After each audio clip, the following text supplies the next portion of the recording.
civilians at hindi para sa mga prisoners of war. So yun yung basic difference. Yung prisoner of war camp, mga sundalo ito, ayun yung Camp O'Donnell and so forth. Doon yung mga prisoners of war na capture sa Bataan, mga guerrillas na captured. Yung internment camp ay isang kampo para sa mga civilians. Since maraming naiwan ng mga Amerikano, mga British, and other mga dayuhan na kaaway ng Hapon, instead of keeping them outside, nilagay sila sa mga internment camps.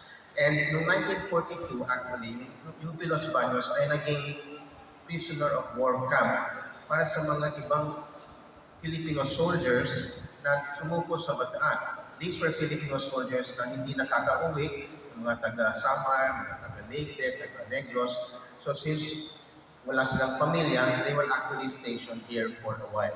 Then eventually, nirelease sila at naging vacant yung lugar na ito.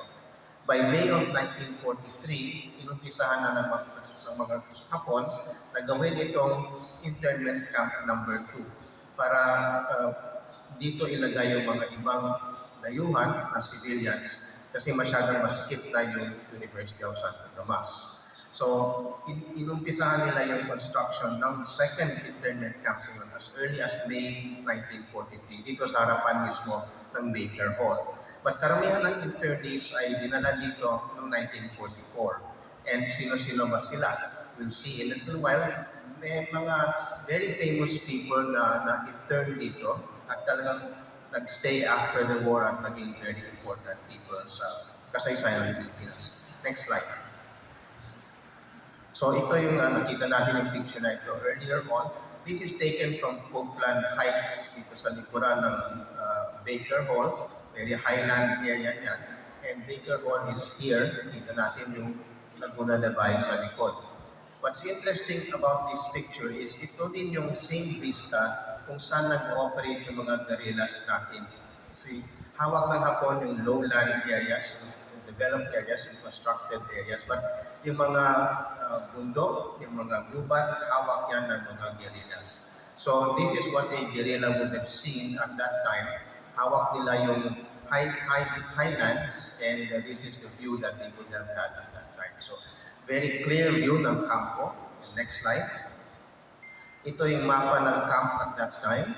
So we'll see Baker Hall is lower right-hand side. So yung Freedom Park natin dito ngayon, that is where the internment camp was. Yung main gate was sa Pili Drive, yung road dito sa kaliwa natin. And you will see right next to this building, merong DMST, yung building ng ROTC. That used to be the infirmary. At makikita natin yung Baker Hall sa kanan, but to the left, that used to be the infirmary, parang yun yung first aid clinics na doon. At yung main gate ay nasa Pili Road. So, the campus consisted of mga 20 buildings. Ito ay gawa sa kahoy at gawa sa sawali, temporary buildings. Each building was good for 10 for 200 people. So, siksikan din sila doon sa mga buildings na yun. So, all in all, you had about 2,000 internees dito. Sino-sino yung mga internees? Some of them were priests, some of them were civilian laborers, some of them were seamen na na-strand dito sa Pilipinas. May mga missionaries galing China, escape sa China dahil sa digmaan doon, pero naabutan sila ng digmaan dito. And who was in command of the camp at that time? Next slide. Yung mga Hapon na in command of the camp and the area around here, yung camp commandant was medyo tahimik siya towards the end, but yung talagang masama ang tratado niya sa mga internees ay si Konishi Sadaki. Kita natin sa kaliwa. Siya yung talagang he was beating some of the civilians, talagang sinastarve niya yung mga internees dito, at talagang galit na galit siya sa mga civilians dito. Yung sa kanan naman ay yung military commander in this general area, si Colonel Fujishige. Si Colonel Fujishige ay isang regular army officer, at yung force dito sa Batangas, Laguna, Cavite area was called the Fuji Force. And towards this time, February 1945, March, talagang galit na galit siya sa mga Pilipino.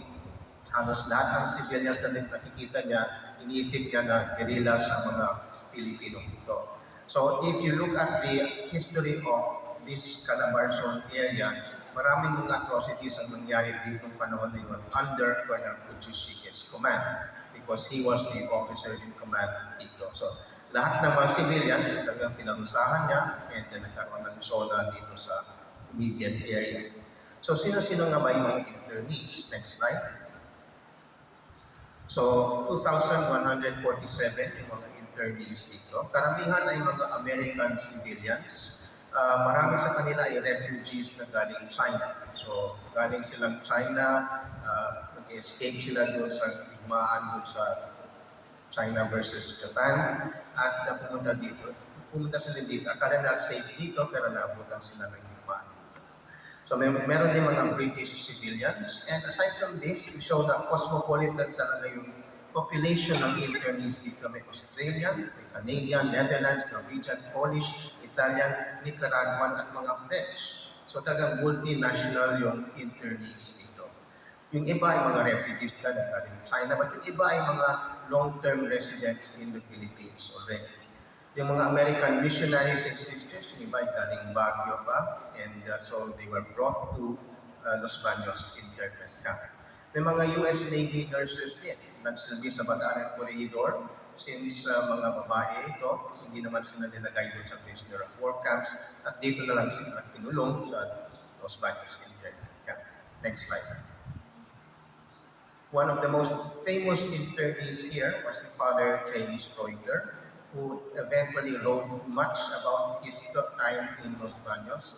He was sa Ateneo siya, and he was a very well-loved Jesuit priest. So he had his quarters dito. May isang area na earmarked for mga religious personnel dito at tinawag nilang Vatican City. Banda doon yun sa animal husbandry area. So ito yung parang bahay nila dito sa loob ng mga sawali houses, so 200 in each one of those buildings. Next slide. Okay, so very complex yung operation na nangyari dito. Very, very important na magkaroon ng tamang timing, everything had to work properly because although nakuha ng mga guerrillas at ang mga ibang mga Amerikano, yung mga coastal towns ng Laguna, Calamba was still being fought over, and so hindi pa secure yung area na ito. This was very Japanese territory. So talaga it's well behind Japanese lines, very dangerous. Kontrolado ng Hapon yung mga roads, mga main towns, and so it had to be a coordinated operation involving mga Filipino guerrillas and of course mga Americans, and hindi lang ground operation ito. Initially, since the Battle of Manila was being fought at this precise time, dito nangyayari din ibang massacres sa Manila at this time, so they had to be local guerrillas basically. Yung ibang mga guerrillas lumalaban sa Fort McKinley, Nichols Field, and so forth. So what had to be used here were local guerrillas. And dito sa Laguna area, maraming mga guerrilla dito. Among them, the Hunters ROTC group, may mga hukbalahap din dito. And yung mga Chinese Huachi guerrillas. Merong isang grupo din na USAF Intelligence Unit at merong isang malakas na grupo din sa lugar na ito, President Quezon's own guerrillas. At saka yung Martinsville American guerrillas. So maraming mga grupo dito. And the difficulty was how to coordinate all of that. Kasi meron silang sariling leaders, they had their own operational agenda, they had their own ideas, they had their own personalities, and yung naging main coordinator for the guerrilla operations dito sa Los Baños Raid would be the Hunters or OTC group. But it was not going to be a land operation alone. Because again, since behind Japanese lines itong Los Baños, there had to be another aspect of this. Para ma-surprise ang mga Hapon, there will be an airborne component. So yung mga American paratroopers would land in coordination with the guerrilla attack. So parang simultaneous yan. Yung mga guerrillas ay mag-attack sa ground and then the paratroops would land, isusuportahan nila yung guerrilla operations. And while that was all happening at the same time, meron ding amphibious component. merong mga amphibians which would come from Muntinlupa across the Laguna Divide, land close by, move by land towards Los Baños, and then doon itatransport yung mga internees who would be rescued from Los Baños. So from the Bay Area, they would be brought to New Bilibid Prison sa Muntinlupa at doon na sila rescued, safe na sila doon. So how to coordinate all of this? May guerrilla operations, 4 or 5 different guerrilla groups. Merong airborne drop landing, merong amphibious landing pa rin. And then to distract the Japanese, meron din mga artillery and aerial support as well. So, in order to plan this whole operation, very key yung intelligence reports. So, many of the guerrillas will come around here, report anong nakikita nila, saan ba yung posisyon ng mga Japanese sentries, ano yung timetable nila. And one of the key intelligence officers of the hunters or OTC guerrillas came right behind here, dito sa likod ng Baker Hall, merong isang creek dito. So he came down from one of the hills, went down the creek, and he was able to visualize ano ba yung mga position dito. So very delicate yung operations na yun kasi dapat hindi kayo makita, the Japanese should not be alerted, and it was only much later na talagang na-finalize yung plano na may airdrop, amphibious component, and so forth. Merong isang female agent din, Lieutenant Augustina Figueroa, who actually helped gather intelligence from the Japanese side. So it had to be postponed kasi kulang yung mga aeroplano. Once the number of airplanes was achieved, the number of amphibious tanks had to be achieved, gathered together, and dapat handa na din yung mga guerrilla. A word about the hunters ROTC guerrillas. The hunters ROTC were very young. Most of them were teenagers. As the name indicates, karamihan sa kanila ay ROTC cadets. Sila ay mga college students. So when the war started, mga estudyante sila ng Ateneo, UP, LaSalle, and they all got together. Some of them were PMA lower classmen, mga first year, second year cadets ng PMA. And nag-band up together sila. So in fact, one of the understandings they had, since mga teenagers sila, the youngest yata was mga 13 years old. So 13, all the way up to 19, yung iba mga 20 years old na. So they were all basically college age, they were students.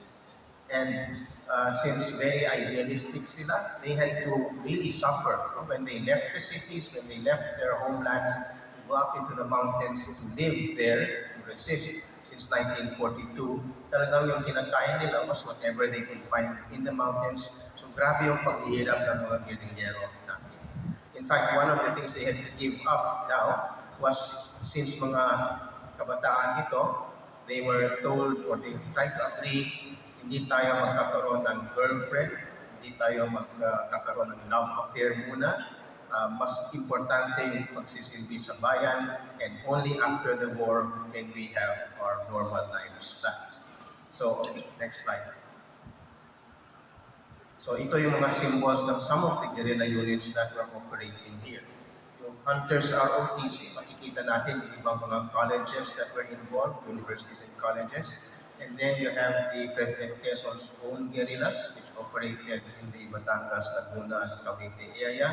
And then you have the Wachi, which was interesting also because ito ay mga both local and foreign Chinese who were fighting for their own ideals on Philippine soil. Tapos yung Martins guerrillas sa lower left side, yun yung grupo nila. So each of them was very proud, very important. They consider themselves very important. And if we go into more detail on some of these groups, next slide. Okay, so yung Hunters ROTC yung nag-organize, and yung main operating force ng Hunters ROTC dito ay yung 45th Hunters Regiment. Commander ay si Lieutenant Colonel Honorio Guerrero. But again, what's interesting here is mga teenagers na ito. Teenagers, early 20s, bachelors, about 250 men. At yung mission nila was to attack the Japanese garrison. Yung main gate ng garrison was, as I mentioned, sa may PD Drive. may mga Japanese watchtowers which had to be neutralized, and the Japanese garrison of about 200 had to be neutralized or killed if possible. So 250 guerrillas atake dun sa Japanese garrison of about 200. So halos pareho yung number of men on both sides. Meron ding nag-participate ng mga Hukbalahap's under Colonel Pedro Villegas, also about 250 men. Pero yung mission naman, yung trabaho naman nila was to secure the jump zone kung saan maglalanding yung mga paratroops. This is more or less where the Erie area is, flat grassland, looking flat rice land doon. And they were supposed to secure the drop zone kung saan maglalanding yung mga paratroopers and block the roads to Bay and Kalawan para hindi magkapasok ng Hapon. Yung Wanshi naman, yung mga Inchik, under Colonel Ong, 200 men ito, ang trabaho nila was to hold the junction Pulos Baños and Upilos Baños and block the road to the quarry site. Alam natin yung mga rock quarry na malapit dito. And yung junction na makikita natin from the National Highway to Upilos Baños, yun yung strategic area that had to be protected by the Wanshi guerrillas. And then the Yusafi Intelligence Unit under Captain Armando Rivera, which provided up-to-date intelligence reports. At another interesting group is yung President Quezon's own guerrillas. At yung local commander dito ay si Colonel Romeo Estin. Very important yung role niya kasi alam niya yung lugar. He was a graduate of the College of Agriculture actually. So alam niya yung UP Los Baños by heart. Later on, Colonel Espino would actually become Chief of Staff of the AFP. So Colonel Espino and his men would provide the guides para i-direct yung mga Americans to the camp and secure the evacuation routes.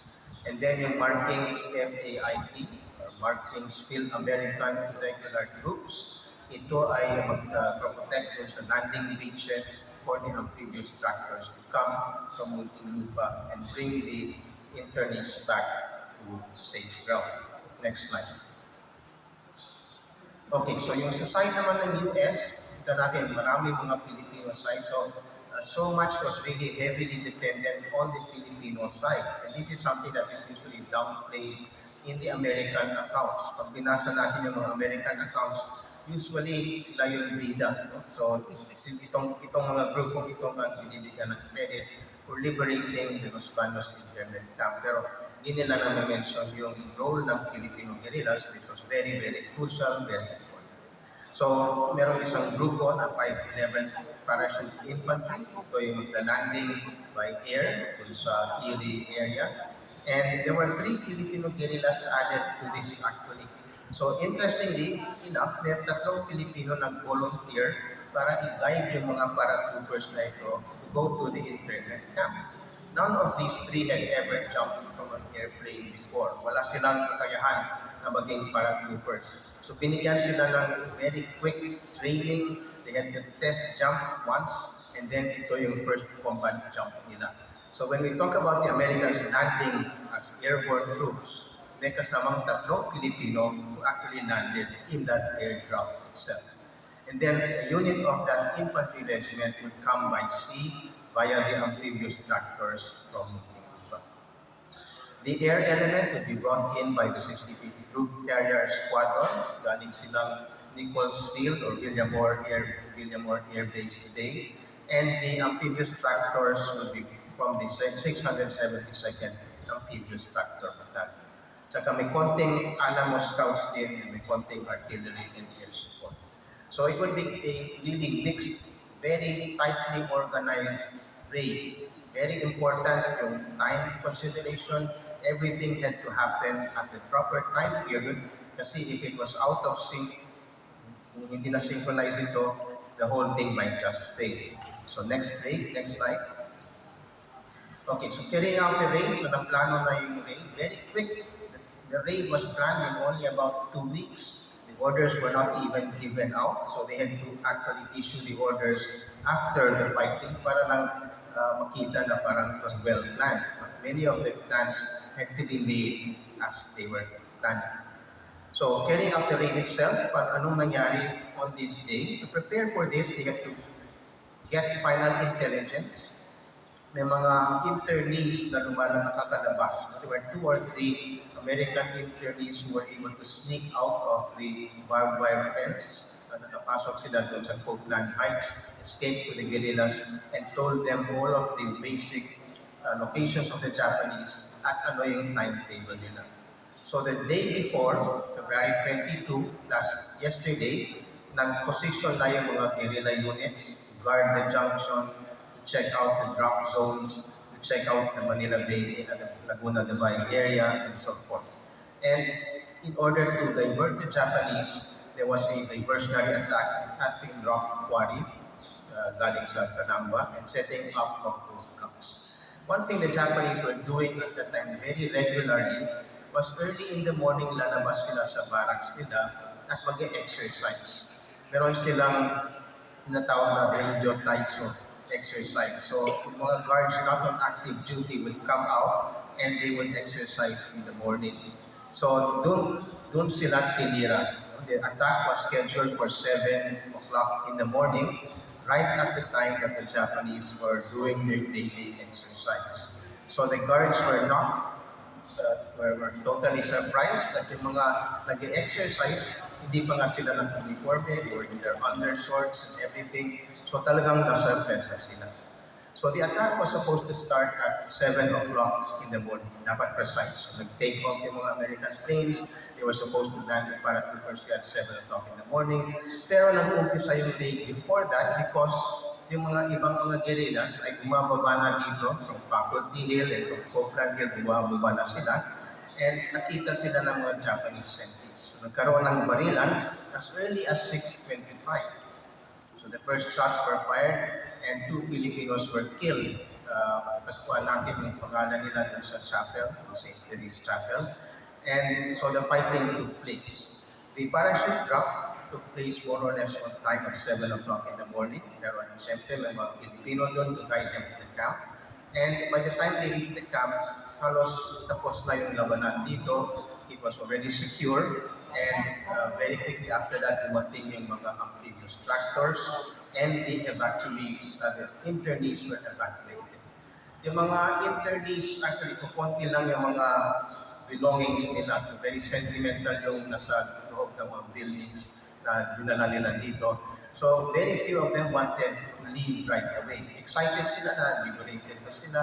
They were excited to be with Filipinos and Americans again. But yung iba, parang gusto nang dalhin lahat ng belongings nila. So in order to force the internees to move out of the camp right away, pinasunog yung mga bahay nila. So they had to leave right after that. They boarded the amphibious landing craft and they went to Muntinlupa. So dumating sila sa Muntinlupa, they were met there by trucks, they were met there by emergency vehicles at dinala sila sa New Bilibid Prison for food and for medical care. So, in the long sense, if you look at it, next slide. Next slide.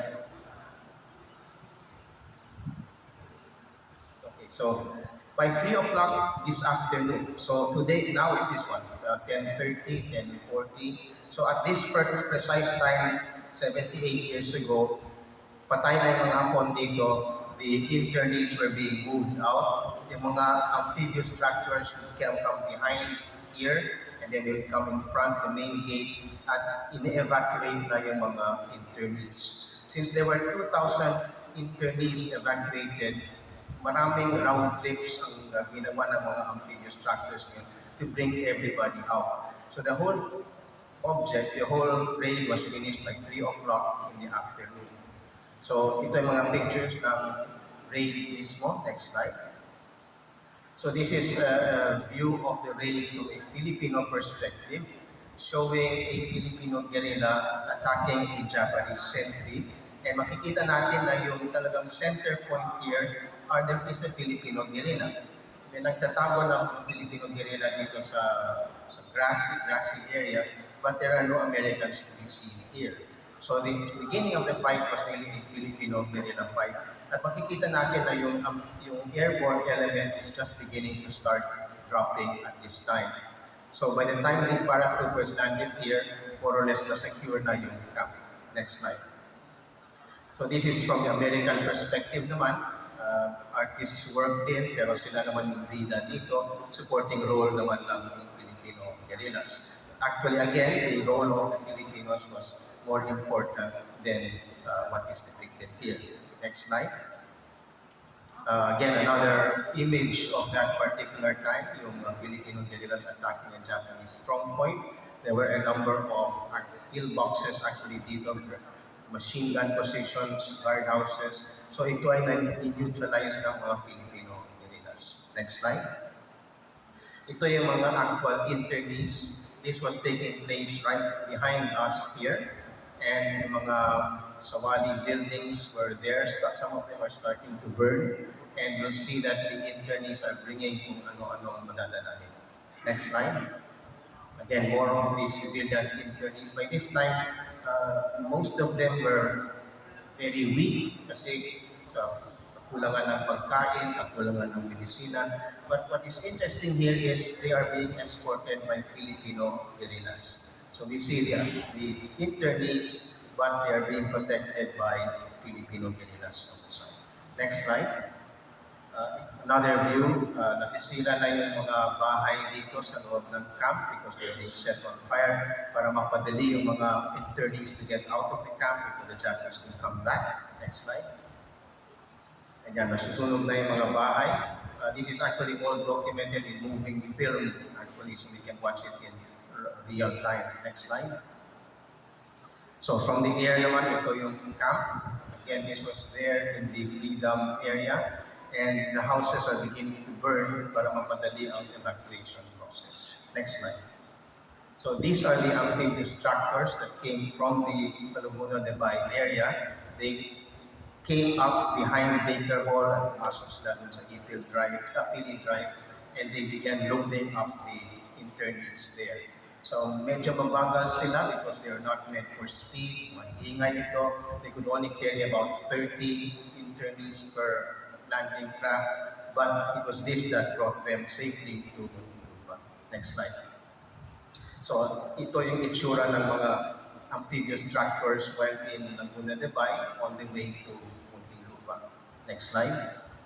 So again, this is just a map of the operations kung saan naglanding yung mga paratroops, saan yung loading points, ang mga departing areas ng mga amphibious tractors and so forth.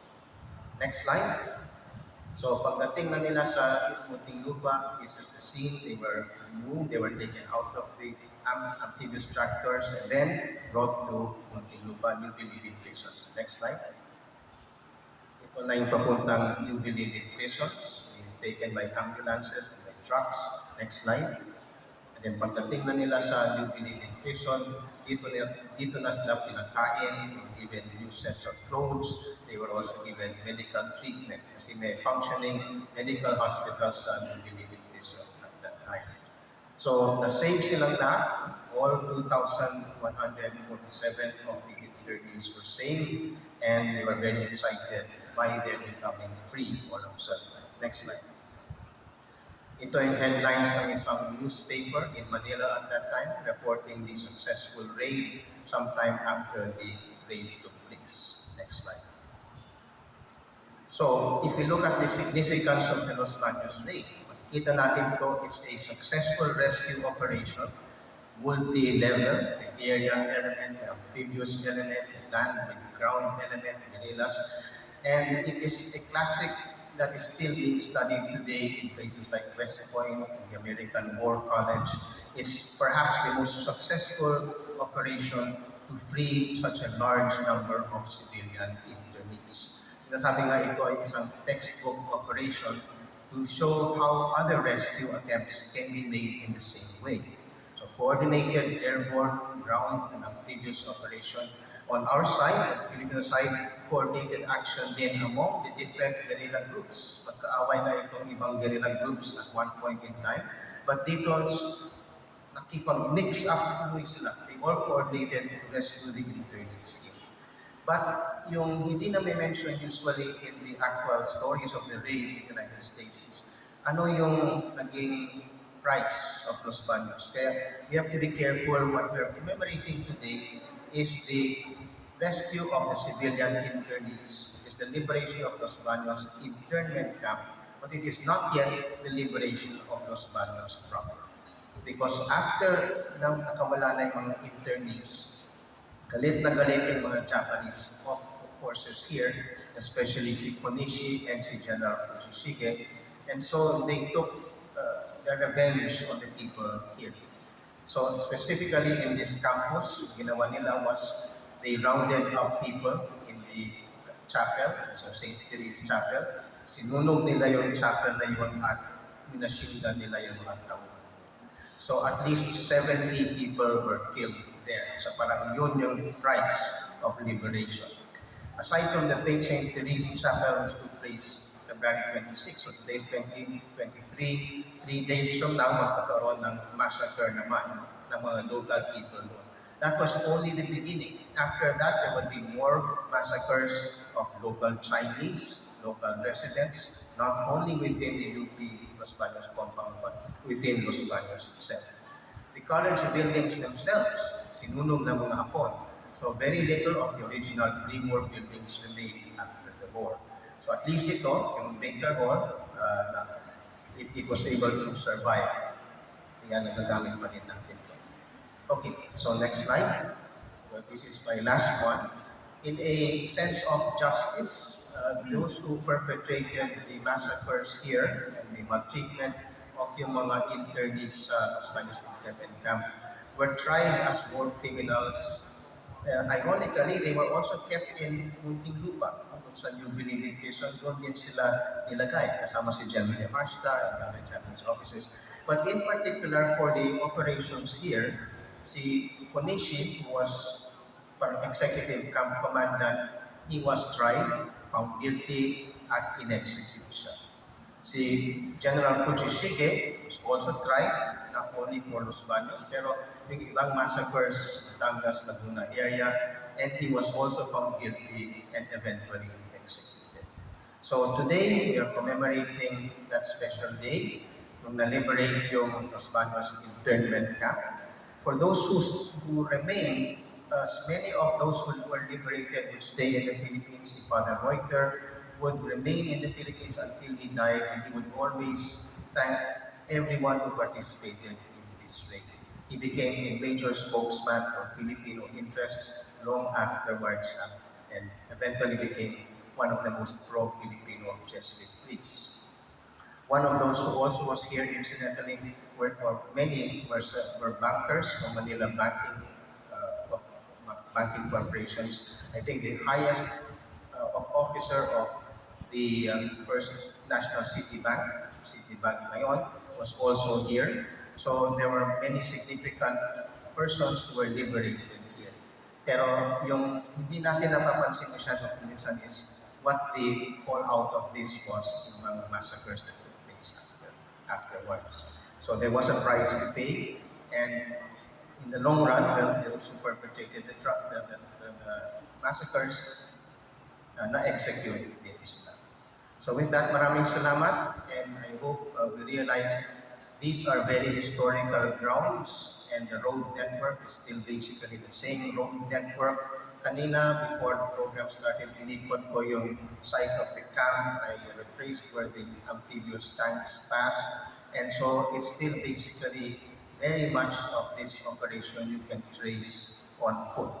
And yung mga survivors, halos wala nang natitirang mga survivors. But again, this is a very classic operation. It's something that should still be remembered. And since nangyari ito dito, then historical grounds, this does not come out in Philippine history alone, but it comes out in histories of World War II around the world. So maraming salamat and good morning.